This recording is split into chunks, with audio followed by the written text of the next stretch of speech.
ಅಂದರೆ ನನ್ನ ದೃಷ್ಟಿಕೋನದೊಳಗಡೆ ನಿಜವಾದ ದೇವರು ಅಂದರೆ ಯಾರು ಅನ್ನೋದನ್ನು ಅವರನ್ನು ಪ್ರಶ್ನೆ ಮಾಡಿದ್ದಾರೆ. ಒಂದೇ ಒಂದು ವಾಕ್ಯದಲ್ಲಿ ದೇವರು ಯಾರು ಅಂತಂದರೆ, ವೀರಶೈವ ಲಿಂಗಾಯತ ಧರ್ಮದ ಕೈವಲ್ಯ ಪದ್ಧತಿಯೊಳಗಡೆ ಒಂದು ವ್ಯಾಖ್ಯೆ ಬರುತ್ತೆ. ಅಲ್ಲಿ ದೇವರ ಒಂದೇ ಒಂದು ವಾಕ್ಯದೊಳಗಡೆ ಅವರು ಉಲ್ಲೇಖವನ್ನು ಮಾಡ್ತಾರೆ. ಏಕ ಏವ ಶಿವಾಹ ಸಚ್ಚಿದಾನಂದಮಯೋ ವಿಭು ನಿರ್ವಿಕಲ್ಪೋ ನಿರಾಕಾರೋ ನಿರ್ಗುಣೋ ನಿಸ್ಪ್ರಪಂಚಕ ಅಂತೇಳಿ. ಏಕ ಏವ ಶಿವಾಹ ಅಂತಂತಂದರೆ ಇಡೀ ಜಗತ್ತಿಗೆ, ಇಡೀ ಬ್ರಹ್ಮಾಂಡಕ್ಕೆ, ಈ ಕೋಟಿ ಕೋಟಿ ಅಗಣಿತ ನಕ್ಷತ್ರಗಳಿಗೆ, ಈ ಗ್ರಹಗಳಿಗೆ, ಉಪಗ್ರಹಗಳಿಗೆ, ಈ 84 ಜೀವರಾಶಿಗಳಿಗೆ ಯಾರು ಸಾಕಿ ಸಲುತ್ತಾ ಇದ್ದಾನಲ್ಲ, ಆ ಒಂದು ಅವ್ಯಕ್ತವಾದ ಚೈತನ್ಯ ಸ್ವರೂಪಕ್ಕೆ ನಾವು ದೇವರು ಅಂಥೇಳಿ ಕರಿಬೇಕು. ಅದರ ಸ್ವರೂಪ ಹೆಂಗಿದೆ ಅಂತಂತಂದರೆ ಏಕ ಏವ ಶಿವ, ಇಡೀ ಪ್ರಪಂಚಕ್ಕೆ ಒಬ್ಬನೇ ಒಬ್ಬ ಶಿವನಿದ್ದಾನೆ. ಹಾಗಾದರೆ ಭಾಷೆಗಳ ವ್ಯತ್ಯಾಸ ಆದರೂ ಕೂಡ, ಕರೆಯುವ ವಿಧಾನಗಳು ಬೇರೆ ಬೇರೆ ಆದರೂ ಕೂಡ ಪರಮಾತ್ಮನ ಮೂಲ ಸ್ವರೂಪ ಒಂದೇ ಎಂಬುದು ಇದರ ಉದ್ದೇಶವಾಗಿದೆ. ಆಮೇಲೆ ಸಚ್ಚಿದಾನಂದಮಯೋ ವಿಭು, ಸಚ್ಚಿದಾನಂದಮಯೋ ವಿಭು ಅಂತಂತಂದರೆ ಸತ್ತು ಚಿತ್ತು ಆನಂದ ಪರಿಪೂರ್ಣವಾಗಿರತಕ್ಕಂಥ ವಸ್ತು ಪರಮಾತ್ಮನಿದ್ದಾನೆ. ಸತ್ಯ, ಚಿತ್ತು, ಆನಂದ.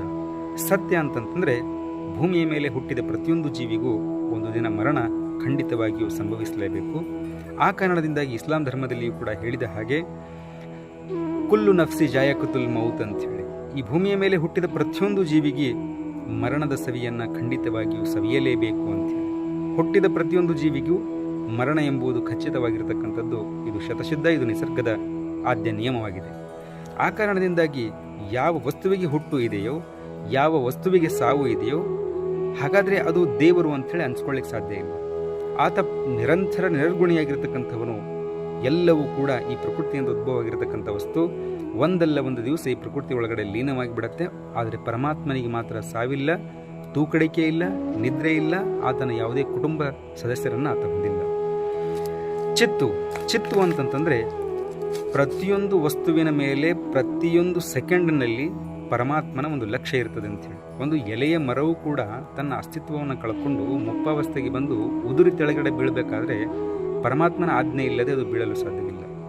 ಆ ಕಾರಣದಿಂದಾಗಿ ಇಡೀ ಬ್ರಹ್ಮಾಂಡದಲ್ಲಿ ಇರತಕ್ಕಂಥ, ಇಡೀ ಜಗತ್ತಿನಲ್ಲಿರ್ತಕ್ಕಂಥ ಹಿಂದೂ, ಮುಸಲ್ಮಾನ, ಕ್ರೈಸ್ತ ಎಲ್ಲ ಜನರು ಸೇರಿಕೊಂಡು ಒಂದೇ ಸಮಯಕ್ಕೆ ಪ್ರಾರ್ಥನೆಯನ್ನು ಮಾಡಿದರೆ ಪರಮಾತ್ಮನು ಎಲ್ಲ ಭಾಷೆಗಳ ಪ್ರಾರ್ಥನೆಯನ್ನು ಅಟ್ ಎ ಟೈಮ್ ಸ್ವೀಕರಿಸುವ ಸಾಮರ್ಥ್ಯವನ್ನು ಹೊಂದಿದ್ದಾನೆ.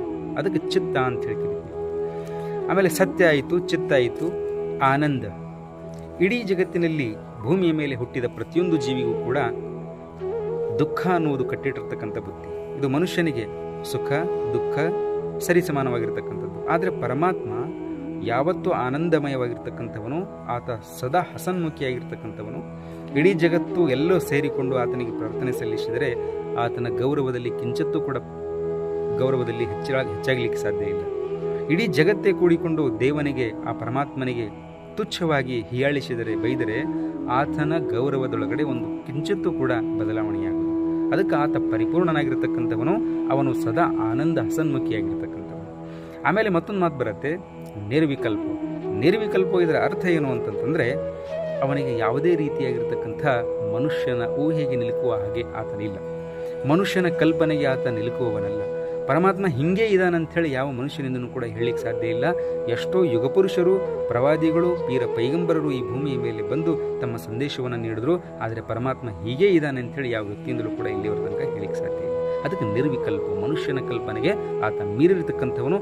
ಹೀಗೆ ಇದ್ದಾನೆ ಅಂಥೇಳಿ ಪರಮಾತ್ಮನ ಪರ್ಟಿಕ್ಯುಲರ್ ನಾವು ಹೇಳಲಿಕ್ಕೆ ಸಾಧ್ಯ ಇಲ್ಲ. ಆಮೇಲೆ ಹೇಳ್ತಾರೆ ನಿರಾಕಾರ. ಪರಮಾತ್ಮನ ಯಾವ ಆಕಾರವೂ ಕೂಡ ಇಲ್ಲ.